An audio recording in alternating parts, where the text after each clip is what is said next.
Good afternoon, Packers fans. Aaron Negler here with your Packers Daily Chat, coming to you live on the Cheesehead TV social channels. It's Tuesday, getting ready for the Packers to hit the practice field tomorrow in preparation for their trip to Pittsburgh to take on the Steelers, who are actually very Packers-esque this season. Two teams having similar issues, dealing with similar things, and the Pittsburgh Steelers may not have a great defense as we have seen in years past, but they have a talented defense. There's certainly places the Packers can attack, and I do expect the Packers to be throwing early and often at a secondary that is pretty suspect outside of Porter Jr. there, who I think is having a decent season and showing that he's the real deal. But I don't want anyone coming into this game expecting the Packers to just be throwing it around the yard. They still have to run the ball, and that is not going to be easy in Pittsburgh. I think if this game were being played at Lambeau, I think we could see a potential repeat of what we saw against the Rams as far as a commitment to the run game and productivity in the run game. I think obviously getting Aaron Jones plenty of touches, getting him involved, having A.J. Dillon running as hard as he did, the good work being done by the offensive line, all of that certainly is going to be requisite, but it's a tough place to play. And it's not as simple as just show up and execute when your ability to execute is a little different in that stadium, with the crowd being what it is and the talent being what it is across the way. It's easy to fire off the ball at home in the run game, a little more difficult when it's loud and you got to maybe peek in at the snap of the ball rather than being able to hear the count. It's all sorts of little things that are going to be playing into this, but this is a game where they have got to get those tough yards. Aaron Jones and company, and we saw it against the Rams, and they have to continue to do so. A commitment to the running game to stay ahead of the sticks and, keep Jordan Love in advantageous situations. Now, the Packers were pretty good on third down against the Rams, even some third and longs that they overcame. I don't expect them to be able to do similar things against the Steelers. I know, like I said, they're not the defense they have been throughout Tomlin's tenure there, but they can get after the quarterback. And if you get in a third and long situation, not just TJ Watt, but that entire front will get after it. And we all know the ups and downs the Packers have experienced along the offensive line. Hopefully Josh Nijman is able to go with that back. We'll start to get some kind of idea of where these guys are health-wise tomorrow when the team gets back out in the practice field. We hear from Matt LaFleur, but it's paramount this week for the Packers to go into a place where they have not won since Bart Starr, Ray Nitschke, and Forrest Gregg were still playing. That's how long it's been. 1970 was the last time a Green Bay Packers team traveled to Pittsburgh and came out with a W. Tough place to play, man. It's a tough place to play. I don't care what's going on. I don't care what the records are. I don't care where the standings are as far as who does what well, etc. It is a tough place to play. The Packers got to continue to build off a lot of the positives we saw on Sunday, and hopefully they will do so. Hello to everybody in the comment section. So good to see everybody. Hope you're all doing well. Ryan starting us right off with a super chat. What's up, man? I know this is a Packer chat, but nobody should vandalize property because of a longtime sports figure left for their arch rival. Shaking my head. I believe this is in reference to a Craig Counsell piece in a park being vandalized yesterday after the news dropped. I mean, I agree. No, it shouldn't, but I'm not surprised it did. Sports is passion. Sports fandom is passion. Fan stands for fanatic. There's not logical reasons that you do things when it comes to sports teams and your sports fandom. Logic goes out the window. I understand, man. You're right. It's kind of embarrassing, actually, but I'm not surprised. And I understand where that anger, frustration, feelings of betrayal, where they come from, man. That's part of what makes sports so, engrossing, enthralling. Why we, all gather every Sunday to watch the Packers. We are so invested. I don't excuse it. I don't condone it. I do understand it. Jeff, what's up, man? Went to the Rams game, came back to Michigan with Carry the G, Spotted Cow, Point, cheese curds, brats, and a Packers win.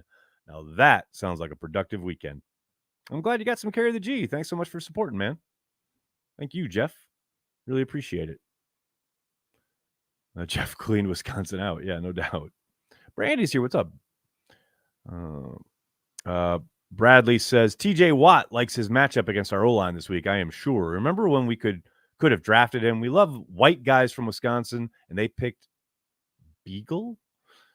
Oh, Beagle, because you spelled it wrong. Got it. Completely outsmarted themselves. Wait, what? Wasn't TJ Watt from Wisconsin? I'm confused as to your complaint here. But hey, Bradley, whatever gets you through the night, it's all good. Nags, where are people going to stay for the draft? Milwaukee and take the train? Well, hey, Green Bay, building lots of new hotels. Got 2 new ones in the hopper, as it were. But yes, people will absolutely be staying in Milwaukee, as Mark Murphy and company put out there when they had the introductory press conference, when it was announced that the Green Bay Packers and the NFL were bringing the draft to Green Bay. There is going to be dedicated train service between Milwaukee and Green Bay for this very reason. So, yeah, people will stay all over the place. It's just so funny to me that people have this, like, I mean, I guess it's kind of the internet, right? Like, whatever the topic is of the moment, all of a sudden people become experts and or like have opinions about things they've never thought of in their life or ever had to deal with. You know, all of a sudden the internet is filled with city planning experts. You know, like, it's going to be all right, everyone. I promise you. Green Bay and the surrounding areas will more than, step up to the challenge of where's everyone going to stay for the draft? And I'm not saying that's what you're insinuating, although it does kind of feel like it. But, yeah, they've thought about this, people. They know what they have to do as far as being able to host 300,000 plus people for a stretch of 7 days, essentially. It's going to be all right, folks. Vex, what's up, man? Saw the tweets from the Jets media complaining about Hackett, Cobb, etc., and glad that circus is gone. Happy for Counsell. He gets a nice payday. He does get a nice payday. I mean, to the point where he's going to be able to set up not only his kids, but his grandkids and his grandkids' kids. God bless him for that. Definitely. And yes, man, fun time watching the Jets look really discombobulated last night against the Chargers. Chargers coming to Lambeau in a couple weeks. Be interesting to compare and contrast, won't it? I mean, they wanted Alan Lazard. They wanted Randall Cobb. They wanted Billy Turner. Welcome. There's a reason the Packers were fine moving on. And it's not to denigrate what any of those gentlemen did in a Green Bay Packers uniform. Father Time stops for no man. And he is also undefeated. It's almost like the Packers may have a plan and kind of know what they're doing. I'm not saying, I'm just saying. And yes, it's not the only way to operate, but it's their way of operating. It's just curious. Whole summer spent, arguing with Jets fans and Jets media pouring on about, the situation and how the Jets were Super Bowl or bust. Well, are you still Super Bowl or bust? Didn't look like it last night. I don't know. That's just me. Brother Love, what's up, man? Any injury news, updates on Walker, Watson, etc.? Nothing yet. We'll get our first updates Wednesday, tomorrow afternoon. Practice is at, I believe, 12:20 local time. LaFleur will speak after practice, and we'll get some kind of indication. Of course, the beat reporters will be there at practice for this first kind of stretch where they're doing stretch and warming up and things like that. So we'll hopefully get some kind of idea of who's participating as soon as they hit the practice field. Miss Soder. Note to Matt LaFleur. Run the ball with Aaron Jones. I like where your head's at, Soder. I like it, buddy. What's up, Donald? J-Rob experiment over so fast. More about Wilson? Well, it wasn't an experiment, Donald. Obviously, for anyone who doesn't know what he's talking about, James Robinson was released yesterday, and they picked up another undrafted free agent running back out of Connecticut to take his place on the practice squad. I think that was much more. They had him in for a workout. They liked what they saw, and they knew Aaron Jones was still recovering from a hamstring injury, and he was very much way down the list of options where, okay, if we suffer a string of injuries and need to bring someone up and fill in, okay, there's an option. They found another option that they like a little bit more. I don't think it has much to do with Wilson, Donald, as much as it has to do with Aaron Jones finally being healthy and getting through a week last week where he clearly didn't suffer any kind of setbacks, didn't feel any kind of discomfort, and then got through an entirety of a game with 20 plus touches on the ground, several more in the air. You get through that, and very obviously Monday, you're in there getting tested, seeing how you respond. My guess is that, being able to move on and continue on is much more about Aaron Jones being okay than anything going on behind him. Tony M, I like your bravado here. Steelers are going down. I like it. Wisco Sports, that's very nice of you, saying that you love what I do and you always carry the G. Thank you, sir. Your question, who should the Packers target in the draft / free agency? My friend, let's beat the Steelers. There'll be plenty of time for draft talk, free agency talk after the season's over. I tend to shy away from it. Maybe we dip our toe a little bit more into draft talk this season, late December, if the Packers are out of the playoff race, which, let's face it, high probability there. So at that point, I might start looking at the draft. But right now, just beat the Steelers, man. Mimsy, what's up? Why was the draft date news same weekend as always? Well, they not as always. There was a draft in May not too many years ago. Not too many years ago, they had a draft in early April. Just making sure we got the calendar sorted. And mostly, it's probably for hotel purposes. People start booking. You have a solid date, But Mimsy hasn't always been on the same weekend. Hell, I remember way back when it was in early April. That was heaven. It goes way, way, way too long now. Way too long into the spring. Only 90 miles to Wausau. What's up, Wausau? How you doing? Lambo Leo, what's going on, man? Thanks for the super chat. No such thing as an ugly win in the NFL. No top 25. I mean, yes and no. Look, I understand when people have become accustomed to certain aesthetics when it comes to the Green Bay Packers, and Sunday's game certainly probably didn't lead up to that kind of expectation, right? But yeah, a win's a win. You never apologize for it. Now, you can call it ugly, you can call it whatever you want, but you got to put the W in the W column. That's all that matters. Truly and literally. What else we got here, folks? Carl, what's going on, man? KCMO had over 36,000 hotel rooms available to 300,000 draft attendees. Folks questioning Green Bay, Fox Valley capabilities to host the draft need to calm down. Is that a Taylor Swift song? I believe it is. Yes, and I agree. Very much so. John Simitovich, what's up, man? Grossi Posse, stand up. Congrats to Tom. Yes! Congrats to Tom Grossi, the Packers nominee for NFL Fan of the Year. So well-deserved. I mean, if for no other reason than what he did this past summer, his 30 for 30 journey, raising amazing amounts of money for St. Jude and everything they do. Tom is a no-brainer. Absolute, should be a shoo-in, I would think, to win the whole freaking thing, but absolutely should be the Packers representative. You absolutely love to see it. Congrats to Tom. No question.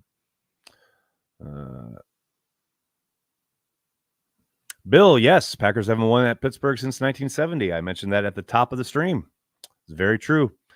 Bart Starr, Ray Nitschke, Forrest Gregg, all played on that team. That's how long it's been. Not Bart Starr was coaching. Bart Starr was a player still the last time they won in Pittsburgh.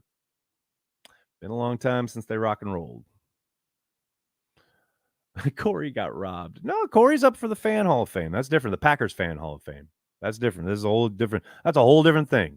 As I said on Transplants, I nominated Corey Banke for the Green Bay Packers Fan Hall of Fame.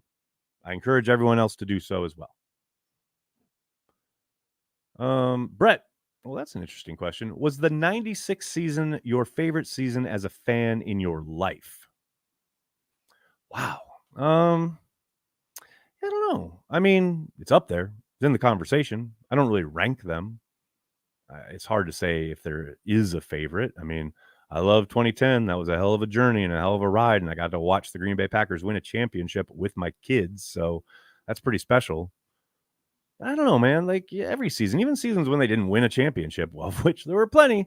There's lots of special ones. 2014 was amazing, even though it ended so horrifically in Seattle. The journey, especially post bye week, that whole run. 2016, my first year on the beat, when they go on the run the table march. It's like there are a lot of really amazing seasons.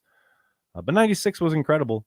And I've said it a million times. I'll say it again. The best part about 96 was that you knew the Packers were the best team in the league. Like they were tested and there were moments, but you knew they were the best. Like there was no doubt, to the point where, I've said it before. There was that game against the Eagles early in the season when Edgar Bennett caught a pass up the right sideline. And I was like, we're going to the Super Bowl. You just knew it. And it's just, you can't build a team like that now. Like it's not possible as far as stacking the amount of talent that they had. Even the team, like a lot of those teams in the 90s, whether it's the 49ers, Cowboys, etc. That's just the way you could, basically hoard talent. It's not possible in today's NFL. So it was a different time, and your kind of knowing that you had the best team to root for was kind of fun and special. No doubt about it. But I don't know, favorite. One of them, no doubt. John, what's up, man? Best individual play you've seen from Green Bay? Freeman? Well, we're on that. Yesterday was the anniversary of the he did what moment against the Vikings, right? Yeah, I don't know, man. Again, there's so many. I'm just not big on rankings. You guys know I've never been a power ranker. I'm not into like Mount Rushmores and things like that. But I mean, that's certainly up there. No doubt about it. I think Reggie White throwing Chris Carter into the Vikings backfield is up there.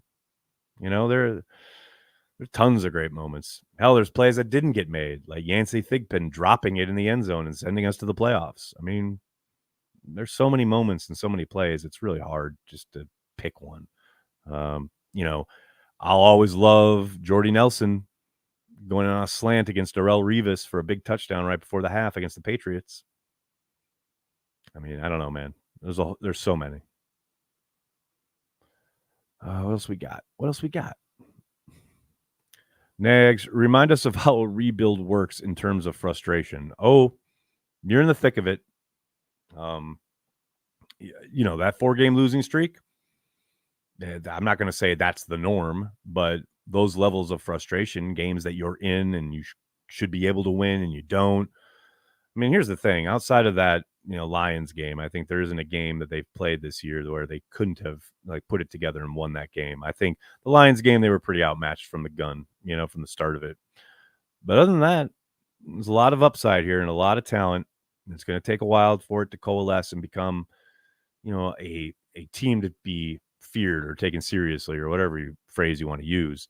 But that's what this season is all about. Figuring out who are those guys that you want to commit to long-term and feature long-term and know that you can count on long-term. The second half of this season, Brian said it at his press conference. This is now 9. Then when he was talking 10 games are going to tell us a lot. I think we started to get some answers against the Rams. Now, still a long way to go. There's still plenty of frustration coming down the pike here. Don't get it twisted. I'm not saying they're going on another 4-game losing streak, although they could. But this is part of the gig.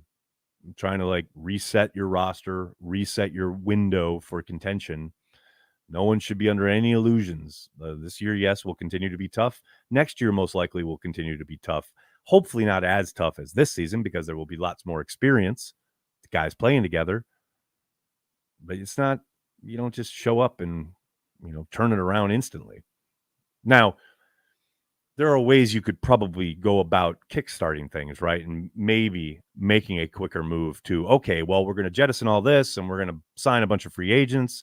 We're going to manipulate the salary cap, but that bill always comes due. And that's what the Packers are paying right now, is all this kind of tricks they did financially to keep the core together, try and win one last championship with Rodgers, which never materialized.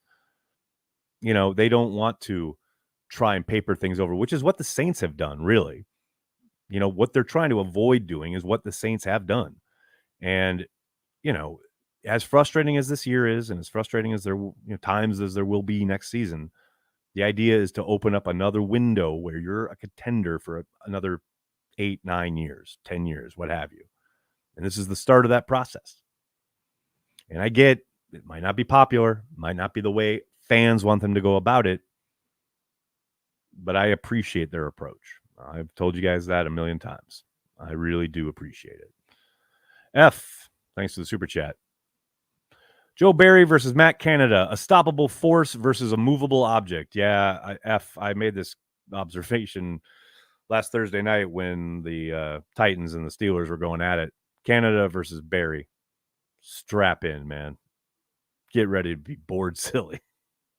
I mean, who knows? Both sides could ball out just from sheer randomness. But, yeah, it's something I don't want to think about too much. Just let it unfold, as it were. Greg asks, Greg, thanks for checking out the stream on Facebook. Do you think some of this talent is overrated? Need a little bit more specifics there. I mean, some of it could be. Some of it might be underrated for all we know.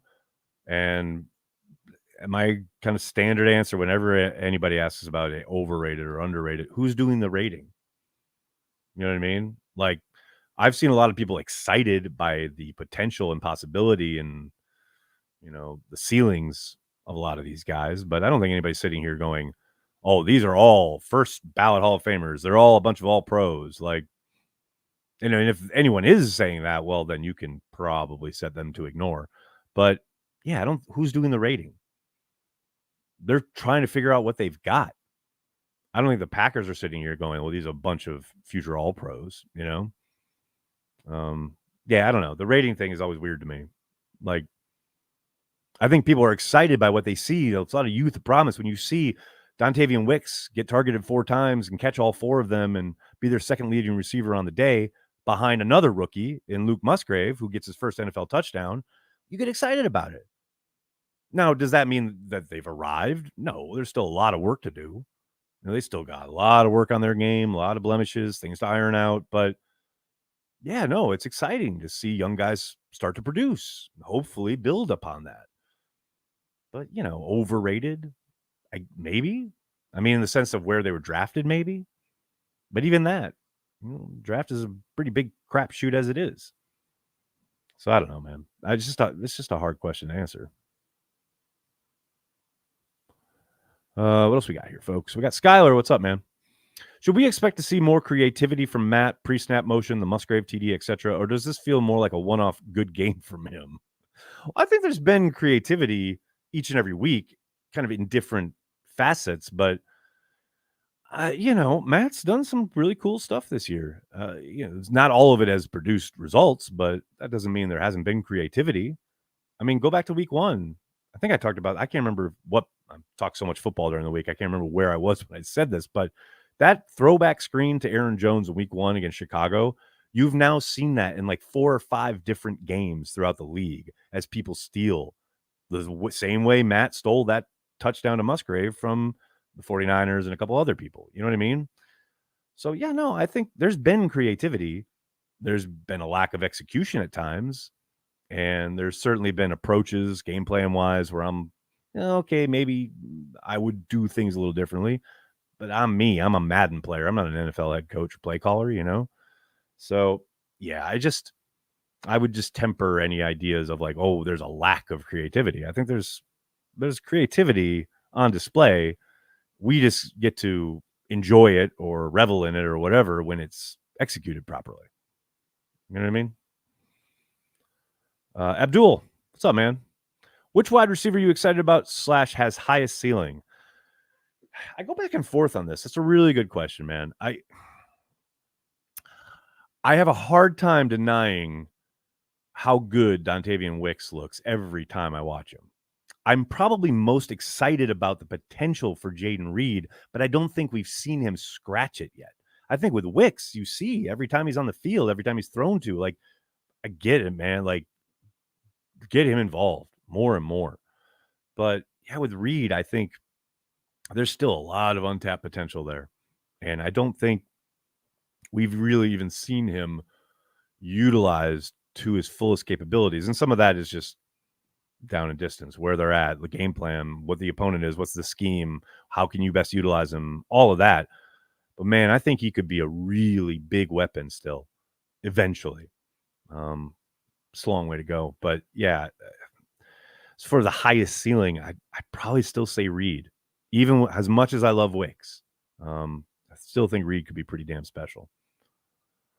Dennis, what's up? How are you, man? How do we go about eliminating penalties like the neutral zone lineup? Well, the neutral zone thing is pretty special. I mean, special as in pretty rare and unique. You know, Runyon said he's been lining up that way his whole life, whole football life. And to get called twice in one game, he didn't know about it the first time because they said Josh Nijman's number. So he didn't even know the penalty was on him the first time. You know, it's pretty easy. Okay, well, now you got to adjust your stance, right?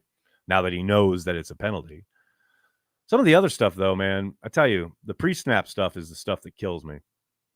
Like the kind of lack of concentration, whether it's false starts, and we saw a couple more of those this past week, or Rashawn Gary lining up off sides.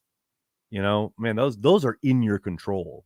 And I don't know as a coach what you do, because you know the old adage is you get what you emphasize. So how do you emphasize that? You know, I'm sure there's ideas and theories, what have you, within the coaching profession, but at some point it's on the players. They have to do it. So yeah, they got to do it though. They just kill themselves with that pre-snap shit. Did we ever get an explanation on the offsides? Not yet, Jared. I know Matt said he was going to, you know, submit it to the league like they do every week with certain calls. And I'm sure he'll get asked about it tomorrow. At least I hope he does. And, you know, hopefully tomorrow we hear whatever the league's explanation might be. I'm not holding my breath though. Let's put it that way. Abdul, thanks again, man. Google says we have $40 million in cap space next year. Would that mean we've been through the worst and we're out of cap hell? No, Abdul. I wouldn't trust Google on this one. There's a lot of things that they're going to have to do still to massage the salary cap next season. It ain't like your grocery list. It ain't like you're budgeting at your kitchen table for groceries during the week, right? There's a lot of bonuses that will come up, things that will get triggered at the start of the league year. There guys that, you know, have ballooning cap hits. I wouldn't like worry about it, right? Russ Ball, that's his job. He will handle it as he always does. But no, they're not out of the woods next year.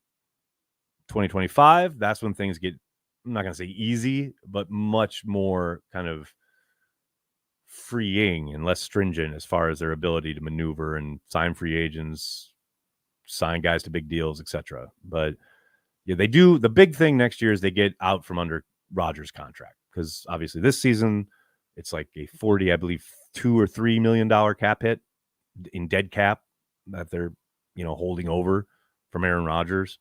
That is gone next season, and that's the big one. So that will help. No question about it. One more year of coupon clipping. Yeah, that's pretty much it. All right, everybody, I got to get going. I can't thank you guys enough for hanging out, talking Packers each and every day, Monday through Friday, right here on the Cheesehead TV social channels. Patreon members, Carry the G Club members, I'll see you at the top of the hour on the happy hour. Information is on the respective pages. For the rest of you, please do hit like, hit subscribe, tell your friends, tell your family. Cheesehead TV. We are devoted to Green Bay Packers fans worldwide. Thanks a lot, everybody. Have a great night. Go Pack Go.